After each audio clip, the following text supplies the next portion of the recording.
our environment is changing, and it's not sustainable. What we're doing, the world produces enough food to feed 10 billion people, and yet we've only got 8 on the planet.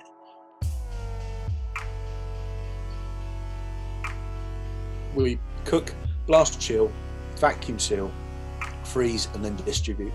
We are delivering effectively a boil in the bag meal to those people who are the most at need and need it the most.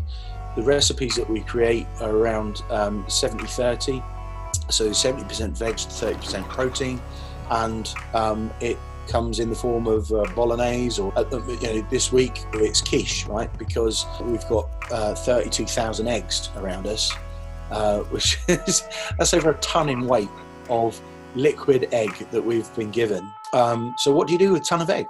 The process which we use, it mimics the military ration pack. Essentially, we take food which would ordinarily go into landfill and or biomass incineration and or anaerobic digestion, and we then process that into nutritious meals. But we do it on an industrial scale. So whereas other charities would not be able to accept the volumes that we can, we are also giving the food longevity, so we give it life. I must give the British people a very simple instruction. You must stay at home. And I think Tuesday Boris made the announcement, and then the Cornwall Council got hold of us and said, if we were to provide you a facility, how quickly could you respond and how many meals could you provide at the Truro area? We spent a week planning, and then week 1, we started to produce meals coming out of a kitchen. And at the end of that week, we had produced 5,000 meals. This was like 0 to hero in less than a week. These are Cornwall Council stats. 16,000 children are suffering from food poverty within Cornwall. After housing, that turns into 30,000. And that's around 1 in 4. That's still there. That's not gone away. Coronavirus has highlighted that, I think, further. And those people that are struggling even more than.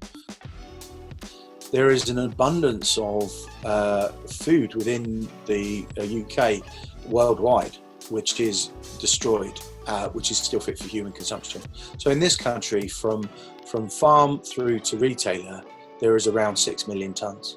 Now that if you divide that across the county, that's 125,000 tonnes in Cornwall, and probably more than that. So you've got a paradox of abundance, right? So there's all of this food, and yet 1 in 7 in the UK is going hungry. There's nothing wrong with the food, it just doesn't meet the retailer's standard. And you speak to the farmers and they'll tell you there are fields and fields and fields which are unpicked. And the reason they're unpicked is because, like for cauliflowers, for example, the collies are too big, they won't pick it. They turn around and say, well, that's commercial suicide. I'm not picking any of that. And if they're too big, that's it. They get discarded. There's nothing wrong with them, Mike. We're creating the food system is broken, and the only way it can repair itself, because it's stuck in this trap of overproducing. If you accept the fact that the waste is always going to be there, then what you need then to do is to provide a solution that actually is going to give that food life again and go back to feeding people. And when you look at dry freezing, that's a game changer for the world, because that shelf life of 25 years, right? And weighs next to nothing because there's no water content. So it's within our grasp. It's just want and will. That's all it is.